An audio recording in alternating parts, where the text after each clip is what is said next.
boys. You know who's wearing the black hat right now. KD, Bad boys Kyrie, and James Harden. The latter two back together again now in Brooklyn. It's going to be fun, man. Yeah. It's going to be fun to watch and see.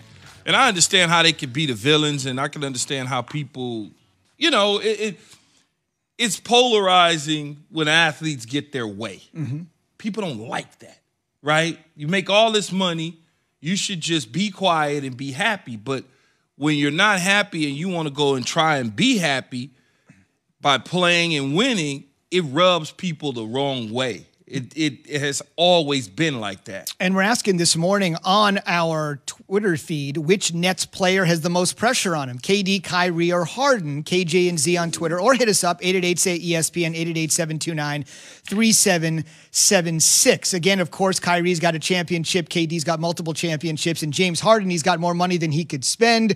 He turned down a chance to be a $50 million a year player. You can just tell right now in his early 30s, prime of his career, the one thing that he doesn't have, as Jay likes to say, is the chip that Kyrie and KD do. So they're now together again, and the question still remains, which one of them has the most pressure? We'd love to hear from you. It's time for Straight Talk, brought to you by Straight Talk Wireless, and this goes right to the heart of Kyrie Irving. Stephen A. Smith's going to join us here in just a couple of hours. The NBA's best insider, Woj, who broke the story, will join us in 1 hour. We are wall-to-wall NBA hardened this morning. I thought I was the NBA best insider based on yesterday breaking news on NFL Live. What I mean, you have said since day one. I broke the story on NFL Live. You no, did. I'm just kidding. But you've always said since day one, if someone's not happy, you got to move them. And obviously that was proven true yesterday. But you've said that since the jump. Stephen A. Smith with some harsh words for Kyrie Irving. If you want to have your hand in many things off the court, great.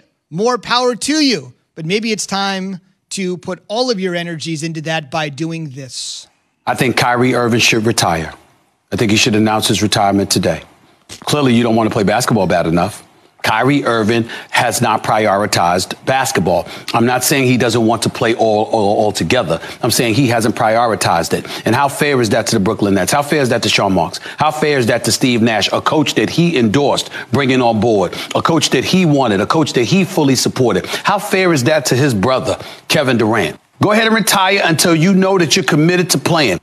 You know, tongue planted firmly in cheek. He loves when I say that. Oh, God. Kyrie couldn't go through a show without you saying that, Zubin. Jay, I was just about to say that. I was going to say, Zubin, can you go through a show? I was just about to say that. Plant it firmly. Sports anchors are always known for their cliches that I'm delivering here. Probably one too many. But just to that note, Kyrie did say we don't need a coach, so I'm not exactly sure Steve Nash is the coach. Again, Stephen A. is going to join us just after 8 a.m. Eastern, and in less than 1 hour, Woj is going to be here, who broke the story. All right, so Jay, what is the residual effect here for Kyrie? Kyrie should not retire. I love Stephen A., man. I love him. He should not retire. I do agree with Stephen A., though, that Kyrie has not decided to prioritize basketball, because I think Kyrie is prioritizing some issues that are happening within our country.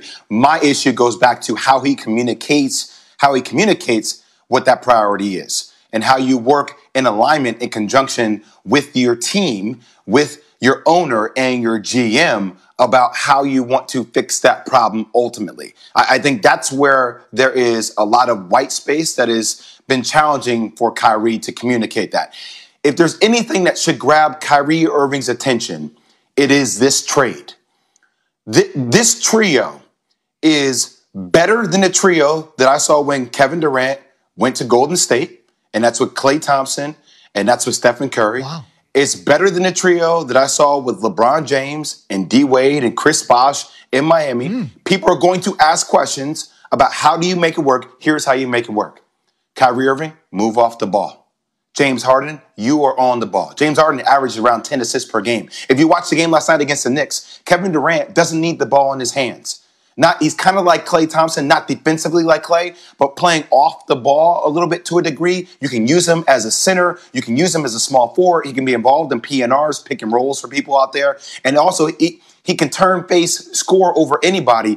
There are going to be questions that you can have about this team defensively, but you can go out and find the right defensive pieces. You find that they're big before the trade deadline or around the trade deadline. This team has all the pieces because they can outscore anybody. Prolifically, who's going to stop this team offensively? You can't tell me the Bucks are.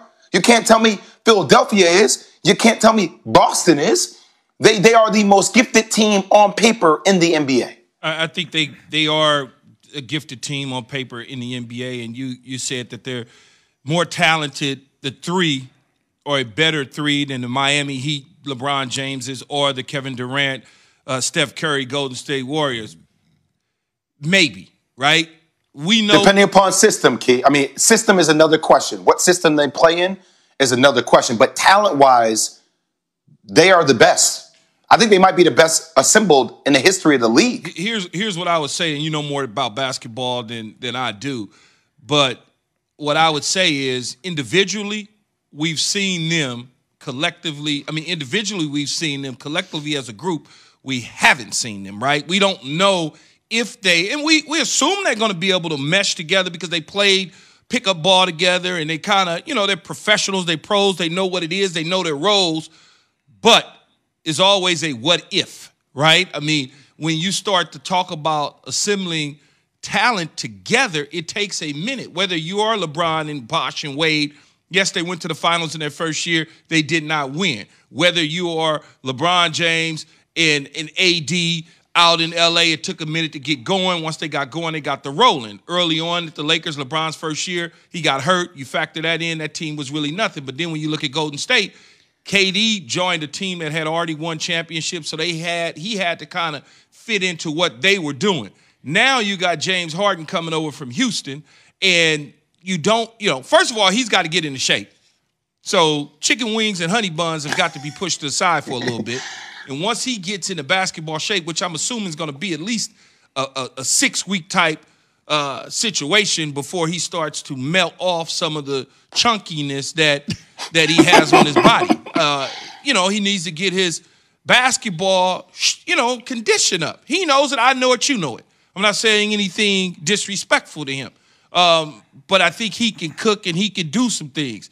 But when you start to dribble, you say Kyrie off the ball, James Harden on the ball, but now all of a sudden dribble, and I'm now giving it to you with 5 seconds to go, 4 seconds to go. Do we run into a Westbrook, Chris Paul type situation? No. I mean, I'm asking you, Jay, because you play basketball. Are we going to run into that dribble? Here you go with 4 seconds left on the clock. Westbrook can't shoot. CP3 was a scorer. I mean, he's become a better shooter, but not the way that Kyrie and KD can shoot from a floor spacing perspective. And I look, the question that Zubin asked us on our Twitter poll, who's the most pressure on? Out of the players, it was James Harden, but don't get it twisted. The most pressure will be on this coaching staff, will be on first-year head coach Steve Nash. Now, Steve Nash spent time working with the Golden State Warriors underneath Steve Kerr. He's seen that continuity system that they had in place with Stephen Curry, Klay Thompson, and KD. You combine that with Mike D'Antoni for a chance for him on a huge redemption tour this year because he implemented that style that they play with James Harden. You have to find a way to combine these styles to make that offensive system conducive for the talent you have on the floor. It's going to be fascinating. Straight Talk Wireless, no contract, no compromise. The easy solution for the Wade, obviously. Key, you've got the vegan family. You live in Brooklyn. Harden's going to live in Brooklyn. Just invite James over. Have some nice, healthy meals at the Johnson household. That Wade will come right off. She don't want him around me.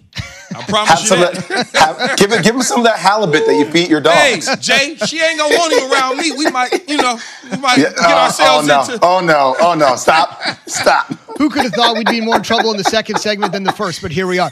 On the way, the general manager is embattled, but he stays, and he's told his embattled quarterback, "Bro, you got a lot of ground to make up. Wait till you hear this in Chicago." After Jay, Chicago sports legend has this. Key, you won't get in trouble if you stay in Brooklyn. Just don't go to the Bronx. Here we go.